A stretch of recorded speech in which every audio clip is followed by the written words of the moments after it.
এক সময় থাকবে না তাদের কাছে, কারণ জাপানিজরা অলওয়েজ চাইনিজদের ওপরে ছিল সব সময়। তো এখন চাইনিজরা যখন এটা ওভারকাম করছে, তখন এখানকার জাপানিজরা অনেকেই এটাকে ভালো চোখে দেখছে না। সো তাদের ধারণা যে এই চাইনিজদেরকে সুযোগ সুবিধা যত কম দেওয়া যায় এখানে ততই ভালো। সো ওভারঅল এটা ফরেনারদের ভিসা নীতিতে ইফেক্ট পড়বে, মানে তারা চাইনিজদের জন্য তো আলাদা নীতি বানাতে পারবে না। সো ফরেনারদের সবার ওই নীতির আওতায় থাকতে হবে। কিন্তু ওইদিকে আবার এখানে কিন্তু ফরেনাররা নিজের থেকে কেউ আসবে না, মানে আপনি যদি জায়গা না দেন, আপনার যদি দরকার না হয়, তাহলে তো আর ফরেনাররা কেউ নিজের থেকে আসবে না, তাই না? জাপানের জনসংখ্যা যে হারে কমে যাচ্ছে, জাপানের হিউজ প্রবলেম ফিউচারে। মানে এখন যারা জাপানিজ বিশ্লেষক বা ডিসিশন মেকার বা যাদের কাছে ডেটা আছে, যারা অ্যাকচুয়াল শিক্ষিত, তারা তো ব্যাপারটা বুঝতেছে, কিন্তু নর্মাল লোকজনকে তো এটা বোঝানো খুব টাফ।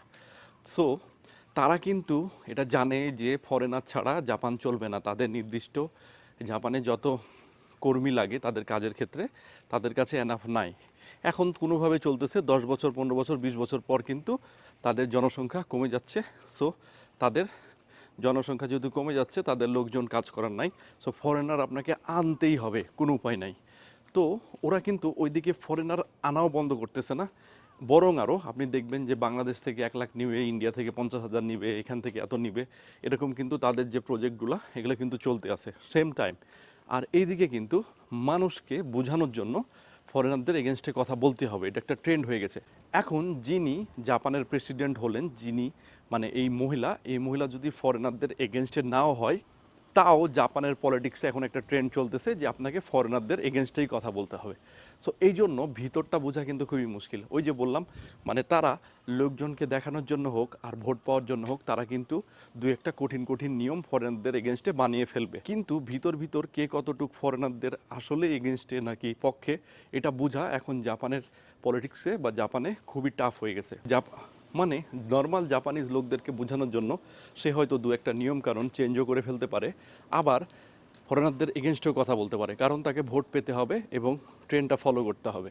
সো পরিশেষে বলা যায় যে এখনকার যে মহিলা যিনি আসছেন, উনি আসলে ফরেনারদের পক্ষে না বিপক্ষে, এটা চেয়ে ইম্পর্টেন্ট হচ্ছে যে জনগণকে দেখানোর জন্য ওনাকে বাধ্য হলেও মুখে ফরেনারদের বিপক্ষেই থাকতে হবে এবং দু একটা কার্যক্রমও করে দেখাতে হবে যেগুলো ফরেনারদের বিপক্ষে যায়, স্পেশালি চাইনিজদের বিপক্ষে যায়।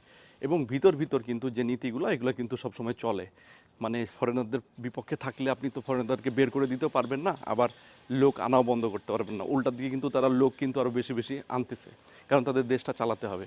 সো এগুলো আসলে একটা পলিটিক্যাল ব্যাপার,